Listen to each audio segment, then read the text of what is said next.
Don Bachardy was just 18 years old when he started dating Christopher Isherwood. Chris was 48, and despite that age difference, the two of them were together for over 30 years. They were known as the gay royal couple of their time. Now, Chris was already a famous author by the time they met. He's best known today for writing A Single Man, a book which I am terribly fond of. He also wrote the Berlin Stories, which became the musical Cabaret. And Don has gone on to become one of the most respected portrait artists in the world. He's painted everyone from Bette Davis and Fred Astaire to Brad Pitt and a pregnant Angelina Jolie. He's also painted non-famous people like Jeffrey Masters. I think y'all might have heard of him. After we originally spoke, I went back and sat for Don a few different times, and he goes into this kind of trance when he paints, where his tongue dislodges from his mouth. And all this happens with a massive portrait of Christopher Isherwood looking on from behind him. So today on LGBTQ&A, we talk about the 33 years that Don spent with Christopher Isherwood, his own remarkable career, and what it was like being an out gay couple in an open relationship in the 50s and 60s. So without further ado, let's hear it.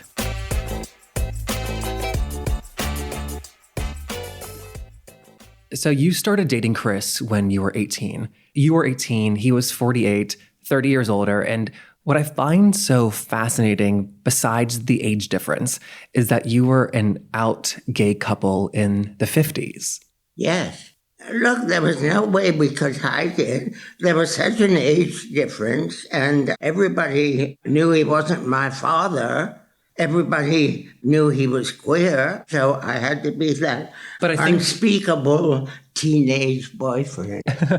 But I think it would have been very easy for him to have hidden your relationship. Oh, so many queer men did at that time, especially if they had whether they were in jobs where their reputation depended on secrecy or not. They were secretive.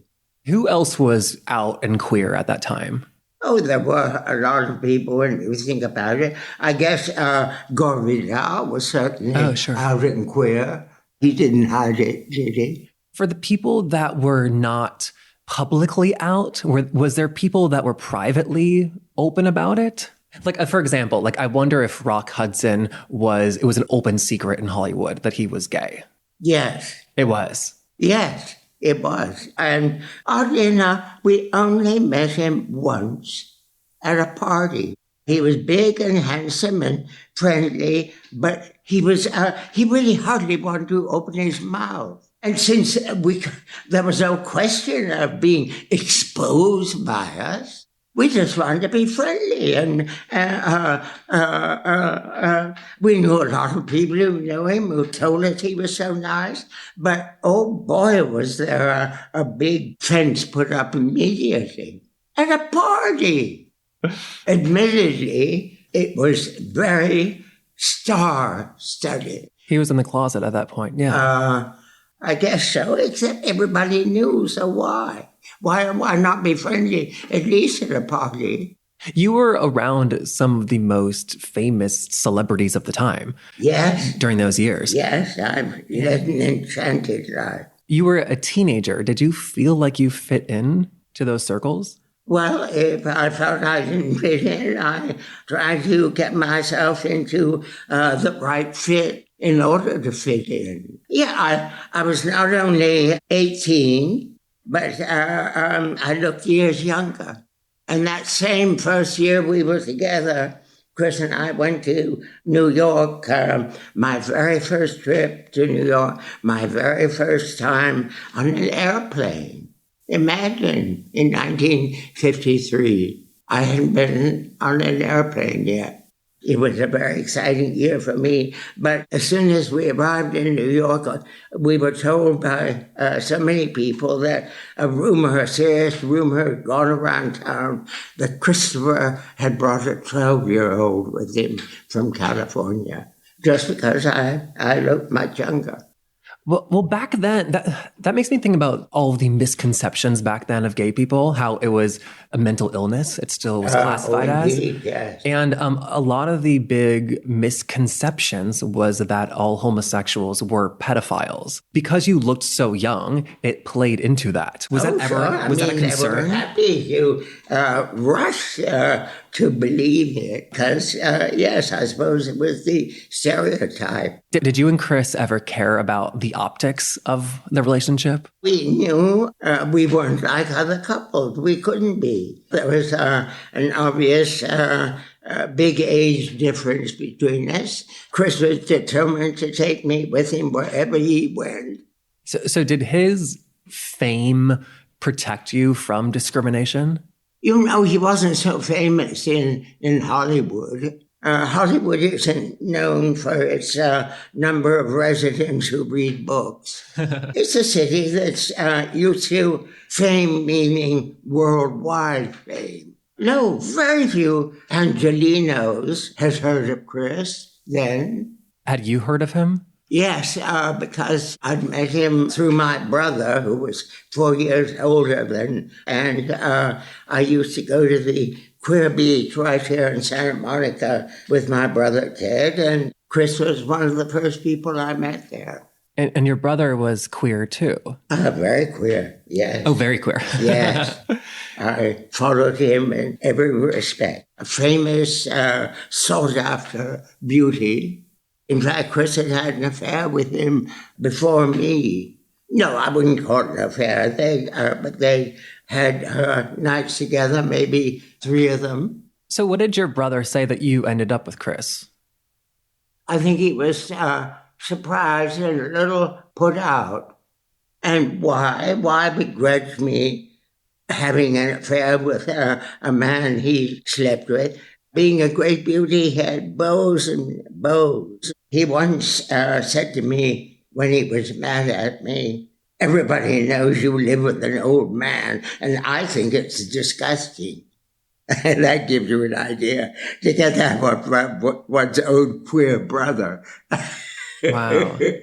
We were talking. We mentioned that that homosexuality was considered a mental illness, and you guys have a fascinating connection to Evelyn Hooker. Actually, she was a very good friend. Chris was living in her garden when I got to know him. Right, and her work and research led to homosexuality being declassified as a mental illness. But you guys were living in her guest house, and she kicked you out. Yes, kicked us out because her husband, Edward, they were both teachers at UCLA, and Edward worried that the UCLA bigwigs would find out that he and Evelyn had 2 queers living in the garden, and it would embarrass them.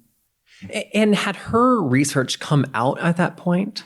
Oh, yes, she was, that was her subject, and certainly papers published. And so all that had happened occurred already? Yes. What was she to do when she had a disapproving, frightened husband?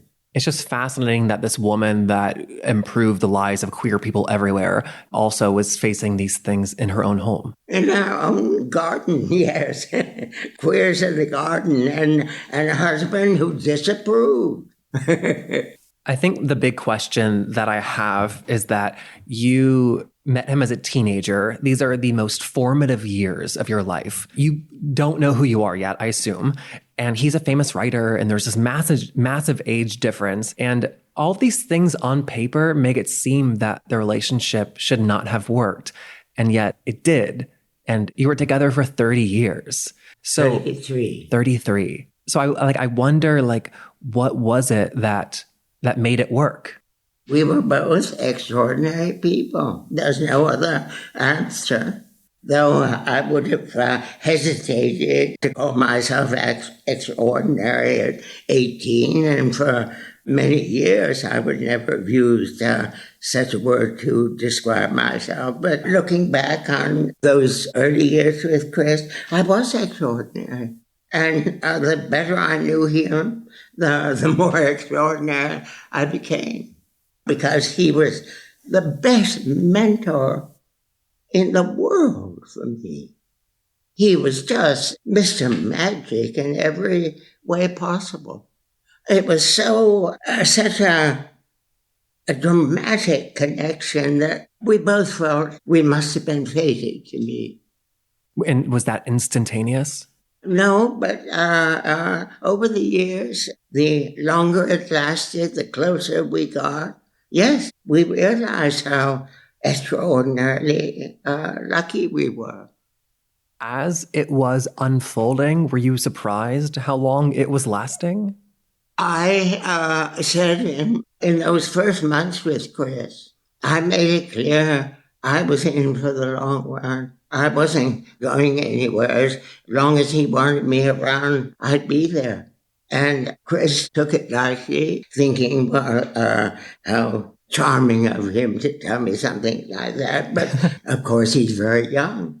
But I meant it, and I proved it. I stayed.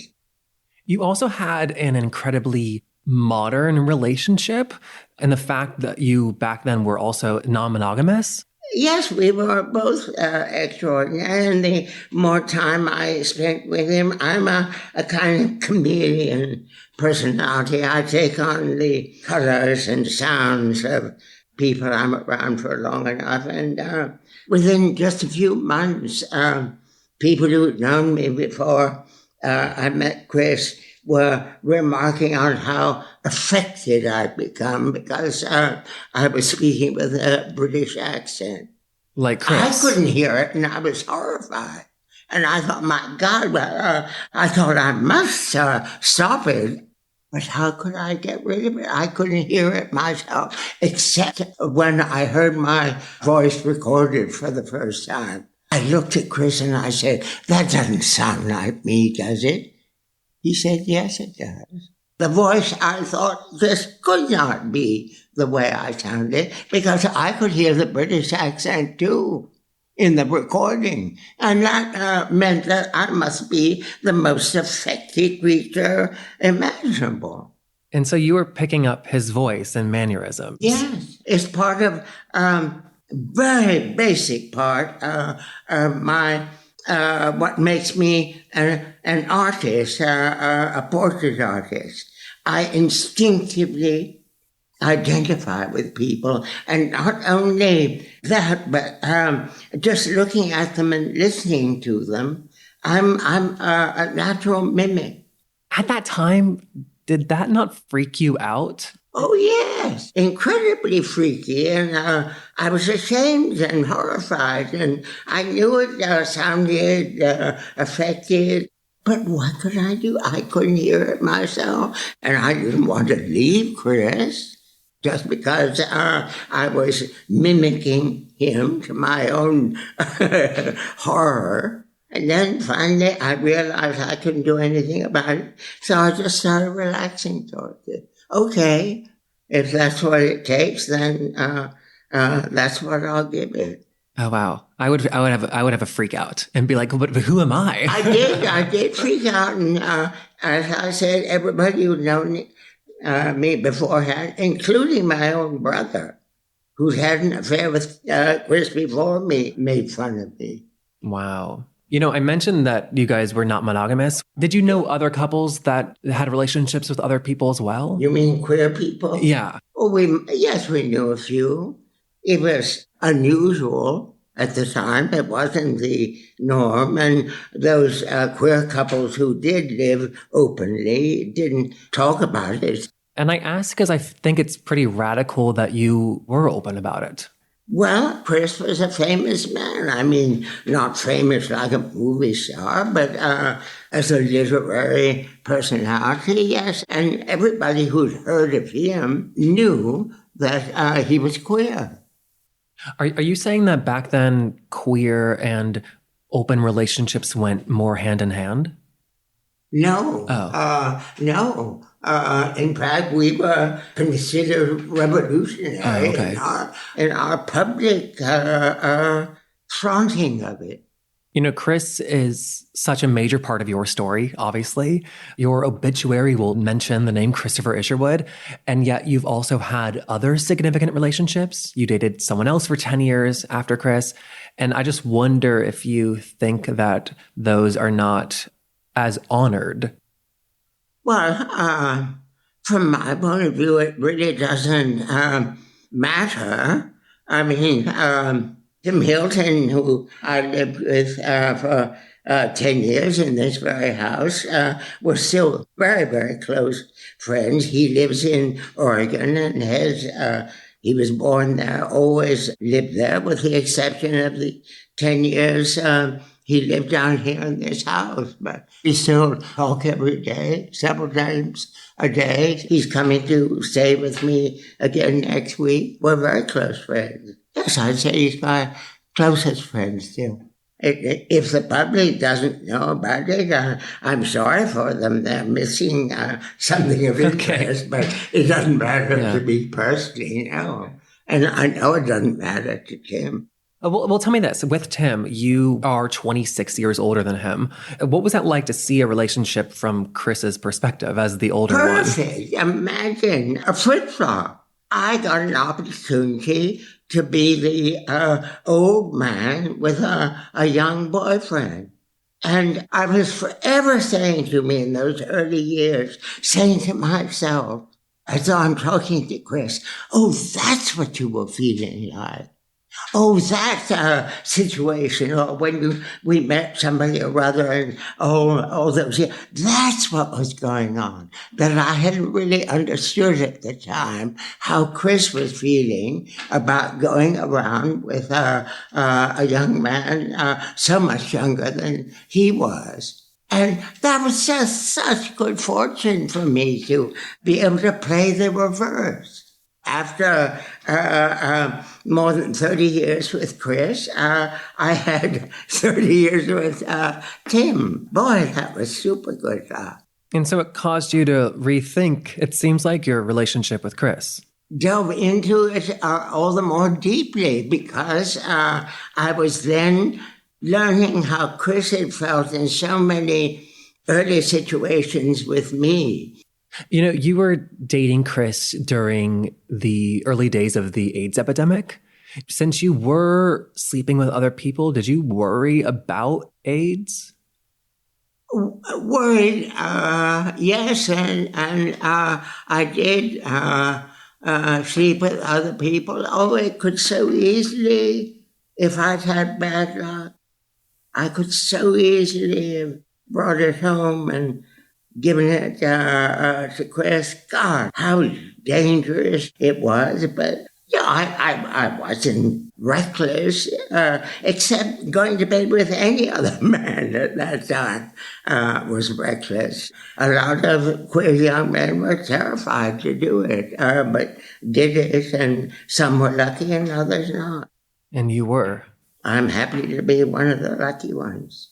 Did you and Chris discuss it, AIDS? Oh, of course. Yes. I mean, how could we not? I guess that's unavoidable, right? Yes, and I know it worried Chris for me, and certainly he was aware of the possibility I might bring it home to him, but we took that chance. You know, sex was an important part of your life. Has that changed as you've gotten older? Well, I'm 83, nearly 84. 80 was a real signature age, signal age, whatever. And I was still going. Well, I live alone now. I was very worried living all those years with Chris and then an equal amount of years with Kim. I'd left home originally to live with Chris, so I'd never lived alone, really, for more than maybe a month or two, and not many of those experiences. So I wasn't sure I could stand living alone, but happily I find I'm perfectly okay with it. So how old were you when you finally lived alone for an extended amount of time? 53. Wow. I've had experiences of living alone for a month or two in New York, then again in London before Chris and I could be together regularly. So, and are you dating anyone now? Let's see. I wouldn't quite call it dating, but yes, I am. Yes. And I still see Tim. And when I go up to Oregon, we sleep together, he and me and his little dog, quite happily. That's very nice. Just before we move off Chris, you drew Chris during the last months of his life. And after he was dead, I did 11 drawings of his corpse. At the moment of death, after he died? Yes. And so was that drawing him right after he died, those 11 drawings, was that a conscious decision you made, or was that just purely instinctual? Drawing a dead lover I'd lived with for more than 30 years. Yeah. It sounds kind of creepy to me. There was no question in my mind. Let's see, in the last 6 months of his life, I gave up all my other sittings. I didn't work with anybody but Chris. And in those 6 months, I did something like 447 or 48 drawings of Chris. Do you still paint him? Oh, I can't. The only time I've drawn anybody not from life was when I drew Chris's corpse. And as I said, I did 11 drawings. Oh, but even though he was in the room, though, for those, his corpse. How could I draw his corpse without him being in the room? So you only draw things if you're in the room with Yeah. I'm a one-on-one artist. Every portrait of mine since I met Chris has been done from a living sitter. Well, I imagine you have to deal with a lot of different egos. We're not used to seeing pictures of ourselves, like drawn. Oh, that's the story of my life as a portrait artist. People, when they first see themselves drawn by me, often react, do I really look like that to you? Because I'm not copying movie magazine pictures of actors. I'm copying what living people look like.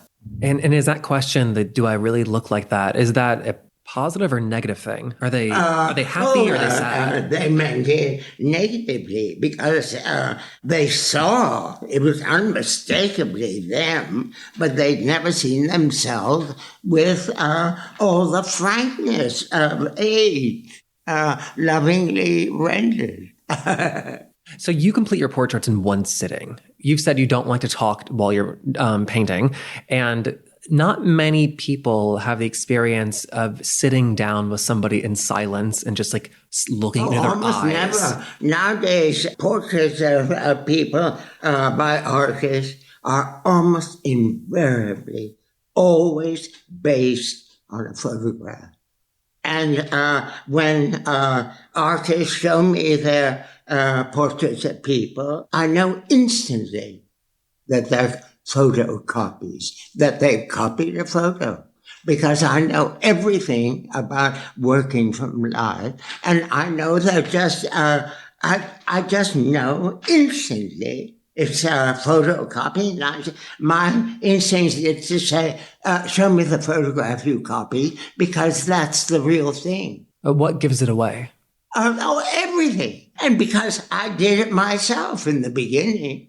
So I know they're just things that they give away the whole quality, even if it's a bad, inexperienced artist. I still know he's copying a photograph.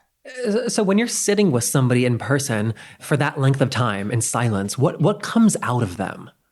Something so fascinating, so visually almost overwhelming, that I've been doing nothing else as an artist for more than 60 years. It's so fascinating and challenging, too. After all this time, it hasn't gotten any easier. Oh, really? Always a challenge, and that surprises me. I give it everything I've got. I don't know any other way of doing it. So that thing that is so fascinating, so compelling? Is that like quote unquote thing? Is that what you're trying to capture in each portrait? I'm trying to capture what people look like in life. Nothing is censored from everything is of interest. Everything in the face, certainly. I don't make anything up. I'm just in a hurry to get everything I can see in before my sitter maybe faints from exhaustion. And you still paint every day? Yes, I do. I'm always aiming for my absolute best. I'm aiming to do my masterpiece in every sitting. You are aiming for a masterpiece each time. How often do you achieve that? Is that offensive? Sorry. That's the best I can do. Okay. And of course, yes, I'd love to have my work considered as masterpieces. I can't call them that myself, but there are certainly ones that I think go deeper, better, more detailed, more everything I want them to be than others. As I said, I don't know how not to do my best. Walking in, I saw in your studio, there's a large portrait of Chris. Yes. You were together for so long, but he's also been gone for quite a few years too. And I was wondering how often you think about him. And yet it seems like if he's on the wall, it's probably very often. Oh, I think of him every day. I don't even have to think of him. He's part of me. If I'm breathing, I'm in effect thinking about him. Because I identified with him as I do really with anybody I know at all well. I'm a living replica of everybody I know. The longer I've known them, the little more accuracy in the replica, but it's just who I am. That's incredible. One of Chris's most famous books is A Single Man, and it's a man in the book is grieving the loss of his longtime partner, and Chris wrote that. After that happened to you and you lost your longtime partner, did you return to that book at all? No, because I know it by heart. I've lived it. I don't have to return to it. I'm a walking version of it. I see. I didn't know if you, in seeking comfort, would have turned to it. Oh, I read him, certainly. Yes, and it's such a luxury to have that man with I knew so well and slept with. We always slept together, Chris and I, always. And not just in the same bed, but usually entangled with each other, really intimate. We always believed that was how we managed the longevity of our relationship. And we often believed that we had communication all night long, that our nights together were pieces of our lives in the waking hours. Yes, we really did run the gamut of possibilities in knowing each other. I think that's such a nice place to leave it on. Okay. Thank you for this. You were very inspiring. And that was Don Bachardy. This was originally recorded at his dining room table in Santa Monica in January of 2019. This interview is part of our Elders Project, where we've been talking to people like the titan of trans history, the 73-year-old Jameson Green. I had to figure out how I fit. All that struggle prior to my transition was all about how do I fit into the world? Because people can't see me, because people misinterpret me, because people aren't conscious of my experience. Well, nobody's conscious of anybody else's experience. You can't demand that. But when you're young, I think a lot of times that is what you want. And life is a spiritual quest, but we don't always recognize every aspect of life as spiritual in our busy, busy world.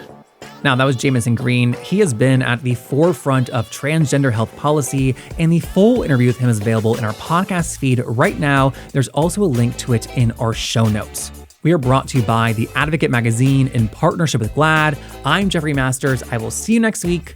Bye.